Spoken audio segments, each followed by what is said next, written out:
right, everybody. So for the watermelon, where the watermelons grow, we are in chapter 15.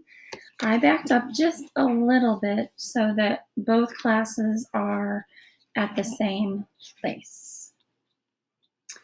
I grabbed the back of Miley's shirt before she could tear out into the road. All this stuff's from our farm or the Hawthorns. That side over there is certified organic too. Actually, all of it's pretty much organic right now, 'cause Daddy's been changing things over on our farm this year, but only the Hawthorns have got that thing from the government. Mmm, said Miss Lorena, running her copper-colored hands over a row of watermelons. There weren't as many as we normally had this year, but Daddy's melons fighting that anthracnose, so that we barely had enough to eat ourselves, and only the Hawthorns melons ready to sell. But the ones we did have were shining and green and sweet as ever. It even looks beautiful. They don't have this kind of deliciousness in the middle of the city, let me tell you. Thomas, want to carry one of these to the car for me? How do I pick the nicest one, Della? Best way is to lift a couple of them to see which feels heaviest. That means it's got the most juice. You can thunk them too, but it's harder if you haven't got practice listening to them.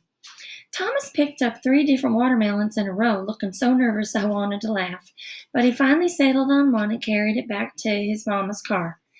There is absolutely nothing better than cold watermelon on a hot summer's day. Watermelon is my very favorite fruit, I think. Miss Lorena gave a little half-sad sort of laugh. When I was pregnant with Thomas, back when dinosaurs roamed, of course, it was in midsummer, and all I ever wanted to eat was watermelon. I was so hot and queasy all the time, it was the only thing that ever sounded good. Mr. Bradley used to joke that he wasn't sure if I was getting round because of a baby or because of a baby watermelon. He sounds nice, I said, and funny. Oh, Della, he certainly was. Watermelon's my favorite too, I said, even though all my good watermelon memories seem to be shot right through now with that bitter taste of Mama's watermelon seed obsession. They're like the taste of summer. The taste of summer, indeed. And you said you weren't good with words. Miss Lorena cocked her head to one side. I think you may have a poet's heart, Miss Della Kelly. Molly toddled over to the watermelons, wrapping her arms around the closest one and going red in the face with the efforts of trying to lift it off the table. Yum, yum, she crowed. I jumped up. Put that back, baby, before you smash it to pieces. I sank back into the camp chair and tried to hold her between my legs, but she squirmed and wriggled until she managed to break free. Seems like you got your hands full, said Miss Lorena as Miley shot across the canopy and filched a green bean from its basket. Tell me about it, I said, but I let Miley keep the green bean. She liked to chew on them and then spit the chewed-up mess all around the ground. But even that was better than her dumping out the basket or pushing her fingers into the peaches or any of the million other things I had to stop her doing so far this morning. Hey, Miley, baby, said Arden in a sing-song voice. Come play a game with me? She held out her hands to Miley. Little stinker, I said as Miley shot past me and into Arden's arms. Just about everyone alive loved Arden, Miley included. As if they appeared in response to my thoughts, 5 ladybugs flitted down from the canopy overhead and landed, one on each of Arden's hands where they wrapped around Miley, 3 on the arm of my camp chair. Arden looked up and smiled, a secret smile that made me smile back. Lucky ladybugs. For the first time since that morning, life didn't feel like it was pressing so hard against my forehead that it was giving me a headache. Miss Lorena set a row of paper bags on the card table next to the till. All right, ladies, I've got some butter beans, some green beans, a couple of bell peppers, and some blueberries. She looked at Arden and me in mock seriousness. I confess I was tempted by the zucchini too, but Aunt Tom's garden seems to be nothing but squash right now. Him and everyone else in town, said Arden. Tourists are the only ones who ever stop by for zucchini. Trust me, People around here say if you aren't careful, you'll find zucchini stuffed in your mailboxes. Gardeners are so desperate to get rid of it. How much do I owe you with all these things and the watermelon? I closed my eyes, running through the numbers, then gave her the total. I'm thoroughly impressed, Miss Lorena said as she handed me her credit card, and I swiped it through our card reader on Mr. Ben's cell phone. I can't do mental math to save my life. Thomas doesn't fall far from the tree in that regard. It's the truth, said Thomas as he scooped up his mama's bags. You start doing quadratic equations yet, Della? Every time I get to that part in SAT prep, it gives me a headache, I swear. I nodded. I'm in advanced math class, so we started algebra last year. I'd be jealous if advanced math didn't sound like the worst thing I'd ever heard of. But I could tell from the way Thomas was holding his mouth extra serious that he was laughing on the inside. See you soon, Della. I ducked my chin down so he couldn't see me smiling. Okay, that is the end of chapter 15. So, what would you call chapter 15? All right, so somebody come on up and pause me, have a discussion on chapter names, and then you can start again, and I'll continue reading with chapter 16. Chapter 16. I was exhausted by the time Mr. Ben came to spell us off at the stand a little while before lunch, his white skin streaked with sweat and dirt. Keeping Miley safe and out of trouble underneath that 10-foot by 10-foot canopy was a full-time job. Let's go to the playhouse, I said to Arden as I showed Mr. Ben the tally of our sales from that morning. I couldn't face Mama or Daddy yet. I didn't want to see if Mama was still there lying on the bed, pretending nothing was wrong. Sure, Arden said, and took Miley's other hand. Swing! Miley shouted as we swung her up between us over and over again until my arms felt ready to fall off by the time we got to the playhouse. It was just the two of us and Miley today, since Eli and Rena were playing inside the house. They had air conditioning that actually worked, and Miss Amanda had taken the two littlest ones to the grocery store a half an hour away. I dropped Miley's hand as soon as we got to the playhouse and flopped down on the ground, leaning up against one of the green plywood walls. Ugh, I am so tired. Miley danced off behind the playhouse, singing a baby talk song to herself. Arden sat down next to me, her shoulder rubbing up against mine. A pair of ladybugs buzzed through the air, red wings blurring in the sunshine. Me too, she said, stretching her legs out on the dusty dirt in front of us. It's so hot. It makes everything twice as hard. Ew! Miley ran back to us, giggling, her hands stretched out. Green paint was smeared across them and dripping down her legs and her palms. She had green handprints on her dress and her face and her hair. I shot up so fast I banged my elbow on the playhouse wall. Miley Alexandra Kelly, I shouted, and Miley took off running toward the bay, still laughing like a baby hyena. Where did you even find that? You get back here. No, no, no, Miley yelled, her fat little legs pumping. She was way faster than any 16-month-old baby ought to be. She ran right up to the edge of the water, keeping just an inch out of my reach the whole time, and then kept on tidling all the way until she ducked right under the surface. You little monster baby! I hauled her out of the water by her arms. She was crying now, water streaming off her hair and her dress and making the green paint on her hands runny and wet. She wasn't coughing or choking, though, which I figured was a good sign. Arden was cleaning up a puddle of paint from behind the playhouse when Miley and I made it back there, Miley already squirming in my arms and laughing again, like she'd forgotten all about being scared and sad. I don't even know how she got that paint bottle open, said Arden, taking the paint and stretching up on her tiptoes to set it on top of the playhouse roof this time, just in case.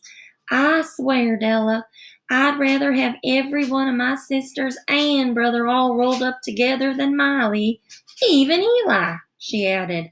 Eli was a pest and spent most of his time trying to spy on us and figure out all our secrets. Tell me about it, I said grumpily, putting Miley in the playhouse and sitting in the doorway so that she couldn't get out. Miley clapped her hands and then started rubbing them on the walls, leaving big, smudgy streaks of green. Arden sat back down next to me, giving me a sideways look. What's up with your mom, Adela? She'd ask me the same thing every day all week, and each time I changed the subject. I wanted so badly to be able to tell Arden that Mama was healed, fixed forever, that nobody had to worry anymore, even though Arden had seen Mama at her worst, even though I told Arden myself that I thought Mama was getting bad again.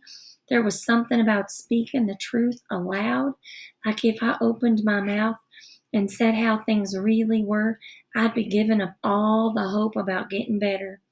I think Arden guessed some of that, because every time I ignored her question, she'd let me do it. But there was something in her brown eyes now that reminded me of the way the O'Connells' milk cow looked when she didn't want to be milked, stubborn and prepared to stay that way as long as she needed to. Don't pretend you don't know what I'm talking about, Arden added, just like she knew what I was thinking. I think it's getting better, I said, but my voice wouldn't come out right. Liar. I can see it all over your face. What's going on, Dell? I thought about Mama's pill, stark white, on Daddy's hand that morning, but I couldn't bring myself to tell Arden about that.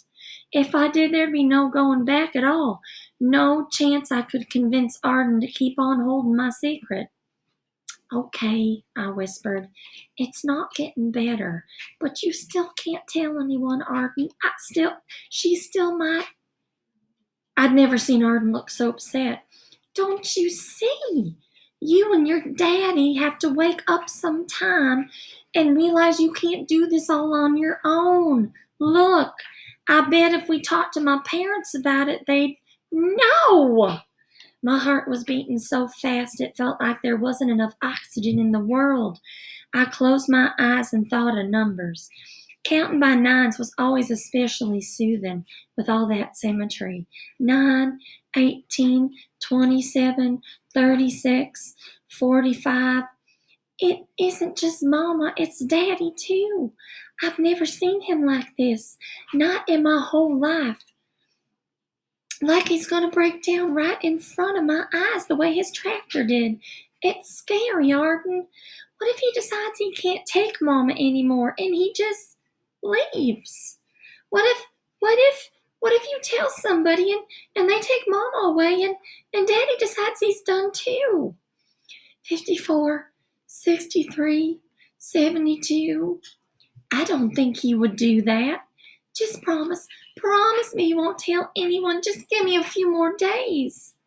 Arden looked like she was just one step away from being sick all over the ground in front of us, but finally she nodded.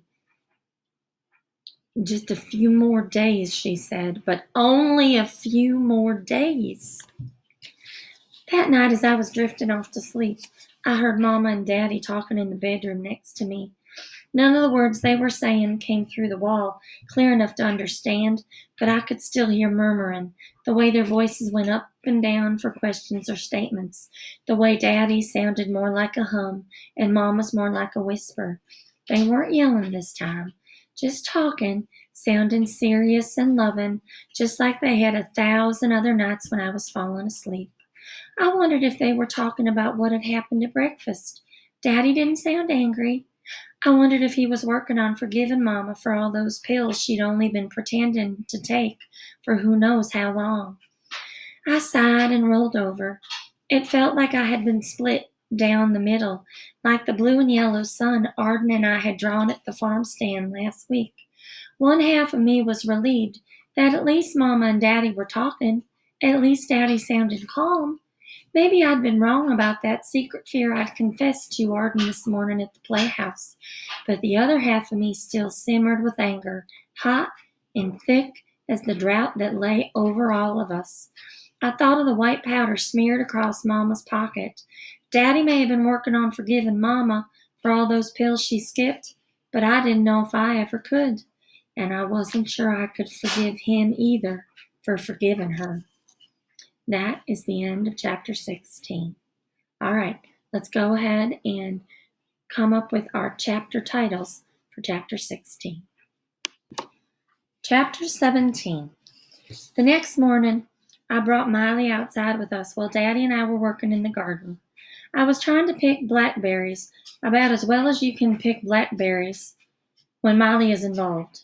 Sneaking green ones into your bucket and smushing the ripe ones all over your hands and face, while Daddy did pest control, picking bugs off the potatoes and squash and spraying insecticidal soap on the aphids and spider mites. He muttered under his breath the whole time, all annoyed under a big nest of mites making a home in his herb garden, so that hardly any were getting big enough without ending up with speckled yellow spots. Ain't nobody want to buy polka-dotted herbs for $2 a bunch, he said, cutting off a handful of yellowed mint sprigs and tossing them into a trash bag. I didn't answer, just swatted Miley's hands away from my bucket. She was trying to pilfer berries from my bucket to put into hers, and I didn't like having to pick twice as much for half as many. I snuck a sideways glance at Daddy, where he was frowning over his row of basil plants, which were starting to sprout tall green flower stalks. Nobody had said a word that morning at breakfast about Mama being sick, but when Daddy had shaken one of Mama's pills out onto his hand and slid it across the table toward her, she pretended to not even notice, just chewed and swallowed her food like a machine, every bite the same size, never meeting my eyes or making a sound that didn't come from eating.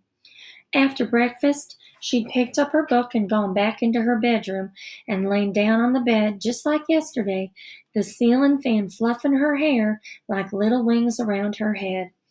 The air outside felt too thick and hot to breathe, though it didn't stop Miley howling like a little baby wolf and stealing more blackberries out of my bucket. Her shirt was already covered in big, dark purple stains. Yesterday I'd snuck to the trash and tossed the dress she'd painted green.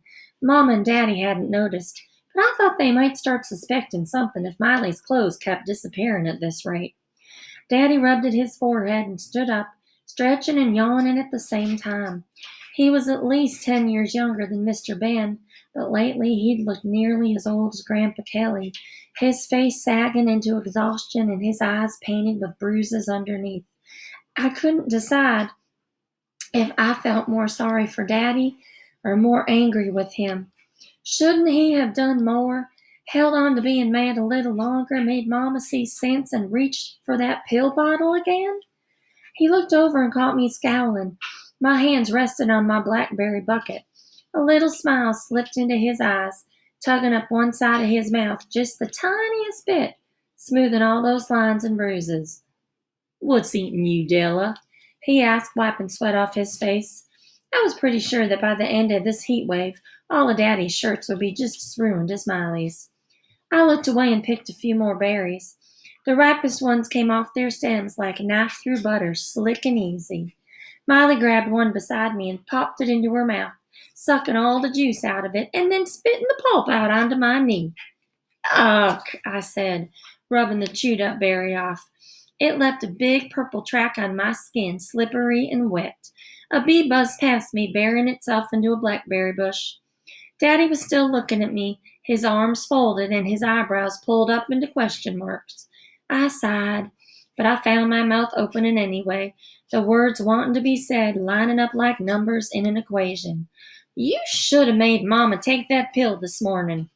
Those words hung there on the thick morning air, ballooning up between Daddy and me so that neither of us even cared that Miley had found a stick and started digging a hole in the dust between the blackberry bushes. The smile slipped out of Daddy's eyes, and he rubbed at his forehead again. "I can't do that, sweetie," he said, and I knew he was doing his best to beam love over to me in little waves, but I wasn't ready to feel it. "Why not?" I slapped away a skeeter trying to land on my face. "Della, sweetheart, what else do you think I should have done? Tied your mama down and forced the pill down her throat?" I didn't answer. "Honey, even if I could do that, I wouldn't," said Daddy, his spray bottle forgotten at his feet. "Your mama's a grown-up woman, and she deserves our love and respect, even when she's sick. I've got to let her have her agency, the chance to make her own choices, even if it's hard for me. even if I don't like the choices she's making. He looked down at his shoes, his eyes far away, even if it's making life harder for the rest of us. All his words sounded squeezed and strained, like it was costing a lot for him to get them through his teeth. But I didn't care. It definitely wasn't hurting him enough if he was still saying them. Otherwise, he'd find a way to make Mama change. Okay, that is all the time we have today for Read Aloud. Continue on tomorrow.